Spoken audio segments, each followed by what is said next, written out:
Thank you so much. And last, certainly not least, I'm going to turn to Senator Wyden. Eva, you should know that when we talked about this hearing, Senator Wyden immediately approached me and said, I was in the community at a meeting with a passionate young woman who I'd love to have come and be a voice from Oregon. And so we're so glad you could be here. Senator Wyden. Senator Stabenow, thank you so much, and to you and Senator Nelson for your leadership. And you're absolutely right.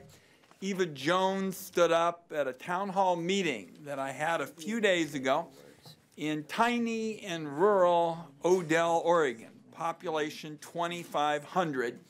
And suffice it to say, her presentation was just riveting. And I thought it was important for our colleagues to hear it. And the essence of what Eva said, and I couldn't begin to do it justice, is she essentially said, we students have had it. We are tired of trying to find cabinets that we might fit into in order to hide. She mentioned the beautiful windows at her high school and said, we think about which ones we ought to be walking in front of, because if we go to a particular window, we might be susceptible to being shot and killed. And at that meeting in Odell, you just couldn't hear a pin drop. And I want to close with what Eva said. Eva said, and my guess is there are other students around this country saying the same thing. She said, you know, I'm a student. And what I have to say really doesn't matter, because I'm not an adult and I'm not a voter. And we talked about all the ways in which she could build support for common sense measures to counter gun violence. And I'm not sure she ever thought that she'd be before a group of some of the most influential senators to describe specifically how she feels and what she wants us to do. But for all the students across this country who are saying to themselves, nobody wants to pay attention, nobody wants to listen to us, Eva, you're speaking for them today, and you're here because Oregonians saw that yours was a voice that was going to help us make the changes we need. Eva Jones, we thank you for flying across the country from Oregon to be here and to lend your voice. Welcome. Hello, I'm Eva Jones. I'm a sophomore from Hood River, a rural town in Oregon. Since middle school, the first day of school has been accompanied by not only excitement from the new year, but what should be irrational worries. Every time I walk into a new classroom, I plan where I would hide in the case of a school shooting.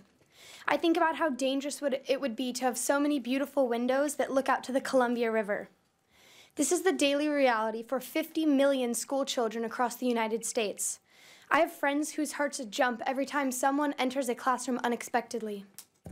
After every shooting across the country, my teachers explained to me and my classmates how they'd sacrifice their lives for us, that they'd tackle a shooter if they somehow entered the classroom.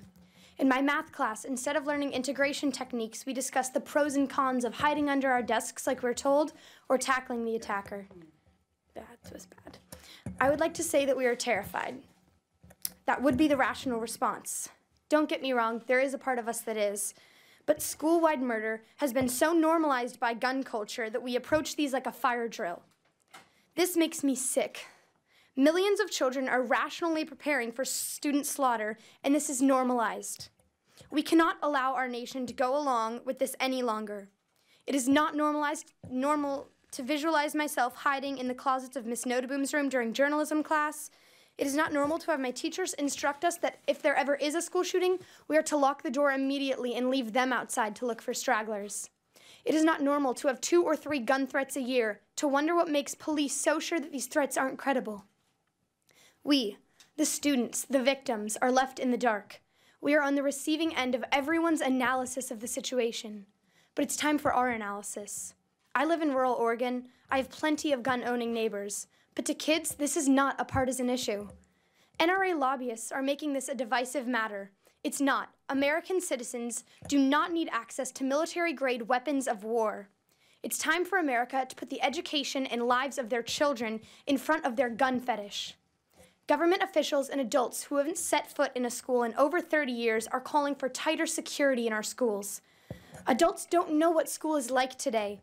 Most schools across the country are already equipped with identification on entry, locked door policies, and on-campus police. Increasing police presence, locking students in, installing safety huts and metal detectors, these are all notions based on the acceptance that our schools are going to get shot up in America. As a student, I can assure you that increasing security is not the answer. Locking up our school, it's a teacher's job to create an innovative learning environment for their students. Locking up our schools would inhibit any growth and imagination. Turning American schools into prisons will completely destroy any educational environment that fosters learning and curiosity. If you are immersed into an atmosphere of fear and walls, you cannot focus on creative problem solving and growth.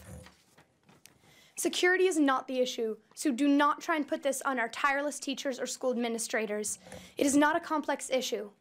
We need gun legislation to increase background checks, close all loopholes, raise the gun ownership age, and ban all assault weapons. All semi and fully automatic weapons, all accessories, all military-grade weapons of war. Do not try and pass the blame or responsibility. It is your job to ensure our safety through legislation, not mine or my teachers. I do not need to read out statistics to show you that the rates of gun violence in America surpass every other developed nation. I am not content allowing my peers to try and learn in an environment like this any longer. American students will not stand by and watch our classmates' murders week after week. We are the ones most affected by these shootings, and we cannot even vote. It is infuriating to have our lives valued less than a collectible. We will not accept this. We are sick of living like this, so I assure you we will be relentless. We won't stop marching. We will keep fighting weapons and those who protect them over us. We will vote soon, and we aren't going to stop until something changes. Thank you, Eva. I'm so glad that Senator Wyden suggested that you join us. Thank you very much. Thank you.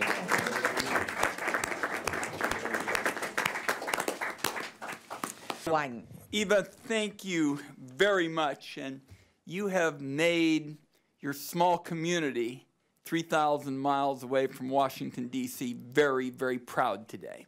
And I was particularly struck when we were in Odell. You wondered if adults would pay any attention to you and your voice would count. After you spoke, as far as I can tell, your name has actually been mentioned by more adults and more senators than anyone else.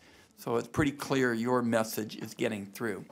What I'd like to ask you about is something we really haven't gotten into much today, and that is what these issues mean for rural communities, for rural America. And you said something very important that I think ought to be really positive. You said, my friends know lots about guns, and everybody's out and about and hunting and fishing. It's a way of life. But we've had it. We have had it, hiding in the cabinets and steering clear of the windows. And then you said, we don't see these as partisan issues. We don't think there's anything to do with Democrats and Republicans here. This is about, for an elected official, you either get it or you don't. You either understand this is about safety or you don't. And in a sense, your generation may be saying something very powerful to the rest of the country. That you come back here and you talk about Democrats and Republicans. My name's Eva Jones, and I went to a town meeting in Odell, and we don't think this is about Democrats and Republicans. So tell us a little bit more about how your generation's going to break new ground in terms of getting people here to stop thinking about Democrats and Republicans and just respond to what you're talking about, this ever-present fear and sense of violence, because I think your message is really pretty optimistic. So living in a rural community, there is tons of hunting, and there are, especially in the Upper Valley, like people really like their guns, but that doesn't mean at least to the kids, I'm not going to speak for their parents, but to the kids, like, they're still going through everything that I'm going through and every other kid across America is. And that your hunting guns, what I think is really interesting is a lot of people, especially who don't live in communities where there are guns, or, oh my gosh, everyone's going to take away our guns. It's like, hey, you really don't understand guns then, because hunting guns are extremely different from these like man-killing machines that are being altered and made. It's like totally different. I mean, leaving bullet holes the size of oranges through people's body is not the same as a shotgun that you're going to have to reload each time you want to hunt an animal. But with like partisan issues,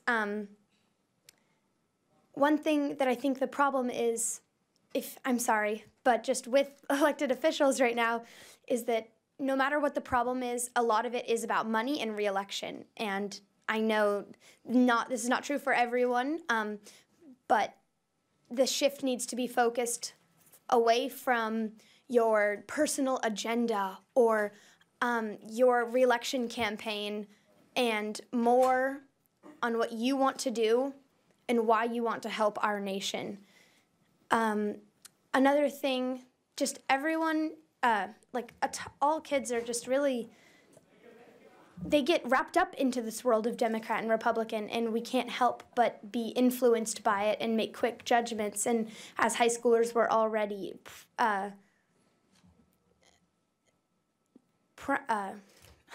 nuts. You're doing great. Well, I forgot the word, but we're just going to move on. Right. We're already prone. Oh, God, I got it. Prone. We're already prone to do that. And so I think that if our adults and mentors in our life and our elected officials can try to mirror what we should be doing and listening to each other and worrying more about what we're doing rather than other people and petty things, that I think that would really help. But I think a lot of people have realized what change they can make themselves, and they're ready to do that. And I know I am. So. Thank you. Thanks for being here. Thank you, Senator Stabenow.